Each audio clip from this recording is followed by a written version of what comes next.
Did either Dylan Gabriel or Shedeur Sanders pop off the page to you like there is a star in the making here? No. I think that both of them looked right now like rookies. Haters are losing their minds as Shedeur Sanders storms through Browns camp, leaving NFL vets Joe Flacco and Kenny Pickett in the dust. Shedeur Sanders wins the starting quarterback job in Cleveland, okay? And nobody's thinking that the Browns are going to be able to do anything this year. However, this guy comes in and he takes them to a 10-win season. While critics still cling to outdated narratives, Sanders is rewriting the script with every throw. The numbers don't lie, and neither does the chaos he's causing in Cleveland. And Sanders, 7 of 9, 3 touchdowns, no picks. There is pure chaos and madness at Browns camp as a rookie leads. Veterans are jealous of him, and officials worry about their jobs. The reasons that Joe and Kenny aren't so concerned about this alleged four-way quarterback battle is because right now they're so far ahead. The biggest reality check for haters is that Joe Flacco may have the experience, but he is lumbering. Kenny Pickett flashes hot and cold. Dylan Gabriel, the Browns' higher pick, has struggled with consistency. Meanwhile, Shedeur is showing the kind of presence that demands attention, even from a skeptical coaching staff. He is proving that the Browns are a boring team without him. That's why Travis Hunter is asking all the haters to step down. All the people down him, saying FCS this, his daddy saving him. Hey, y'all just watch him come out here and whoop one of y'all favorite teams, so.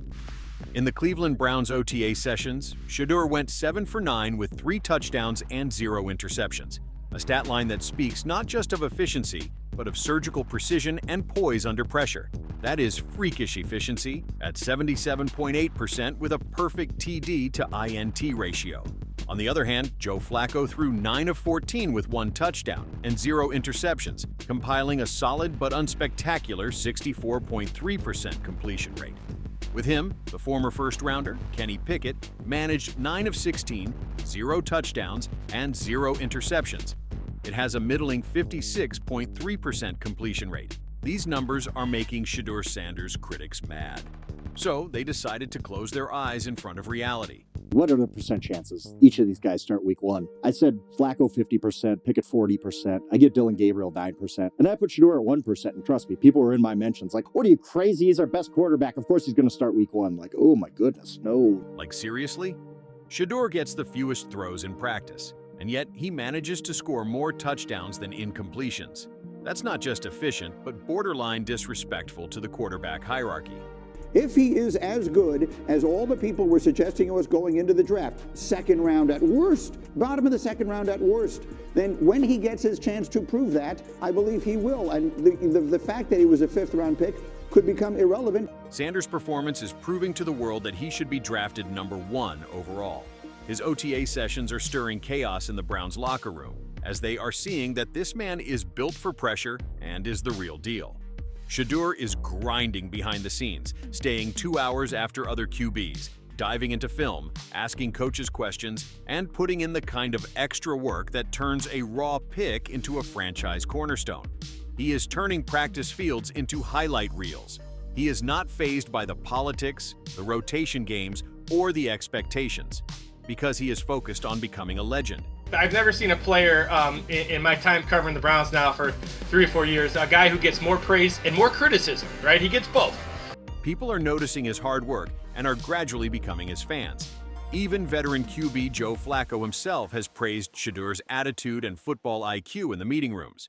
The man also failed to hate Sanders, even though he is soon going to take his place in the Browns. He's a young guy trying to learn some football and come out here and practice well and do those things. And like I said, he's been a lot of fun. I mean, he's come up to me and, you know, listen, I probably wasn't too far away from playing against his dad, and now I'm playing with. NFL analysts and insiders are also with Joe Flacco. In fact, these analysts are not just casually tossing around praise for Shedeur Sanders, but they are practically ringing the alarm for the Browns to wake up and recognize what they've got. Because apparently, Browns are so busy in their politics and saving their egos that they are not seeing the solution to all of their problems.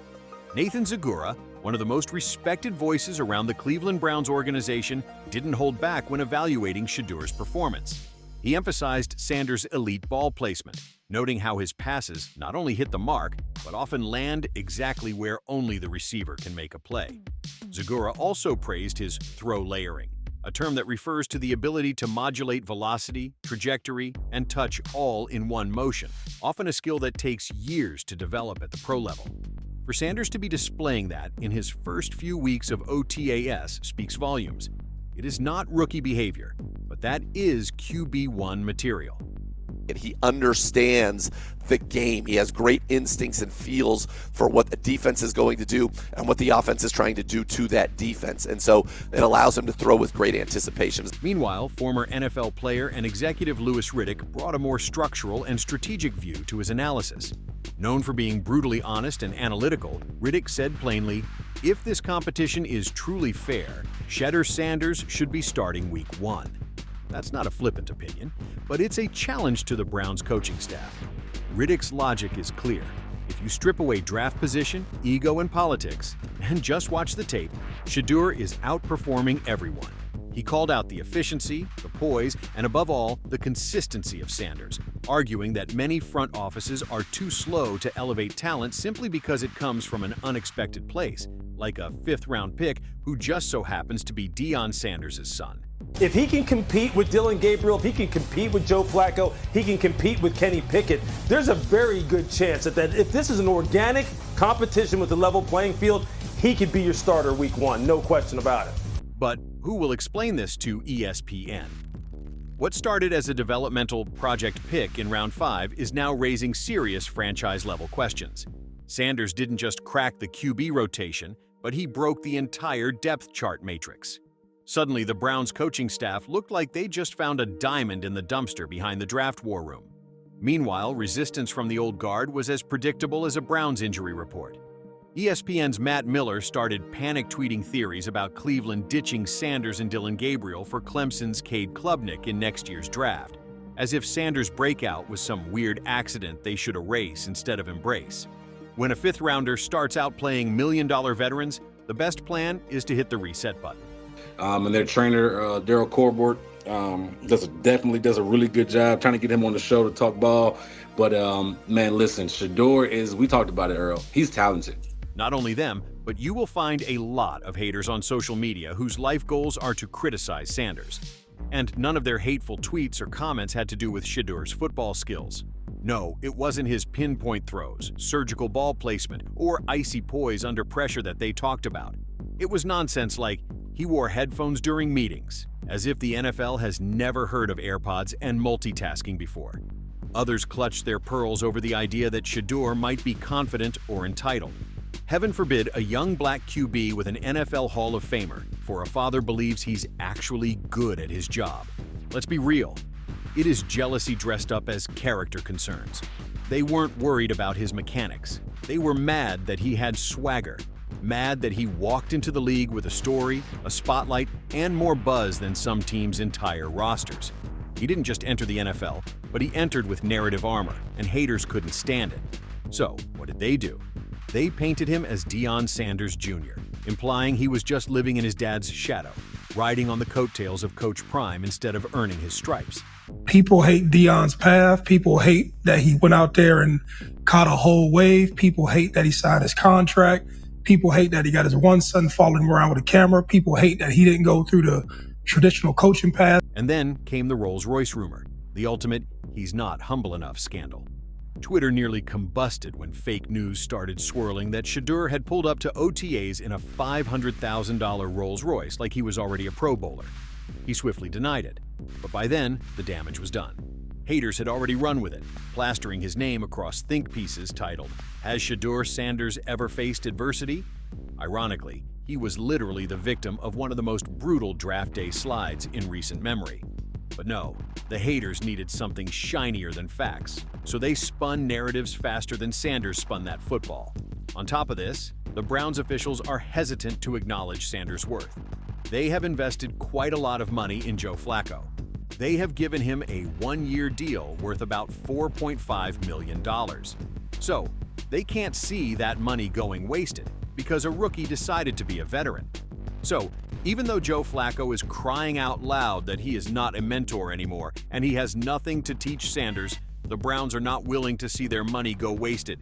If I say I don't want to be a mentor, I look bad. If I say I do want to be a mentor, then I look like an idiot that doesn't care about being good and playing football. Here, the Browns are not realizing that Shedeur's jersey sales already paid for his rookie contract. People are coming for him, and he has the potential and spark that Joe has lost. Then there is Kenny Pickett, the awkward trade acquisition from Pittsburgh. The Browns didn't break the bank for him as he's still on a rookie deal, but they did spend valuable draft picks to bring in a former first-rounder. That means someone in the front office made a bold call and probably pounded the table in a meeting yelling, "Trust me, he just needs a change of scenery." Now imagine the embarrassment of watching that same guy get torched in practice by a fifth-rounder with $1 million Instagram smile. Replacing Pickett with Sanders this quickly doesn't just hurt the depth chart, but it wounds the executive ego, and that's a pain they really don't want to feel right now. Kenny is also focused on saving his ego, so he repeatedly mentions Shedeur as an inexperienced college guy who has a lot to learn. There's different footworks for each play, and I think, more of the under center stuff, I'd say the college guys have more questions about. It's just something new that they haven't done. Hopefully I can give them some good insight. And that, folks, is why Shedeur isn't just fighting for a roster spot, but he's fighting a room full of egos who would rather pretend he's invisible than admit he's the best quarterback they've got.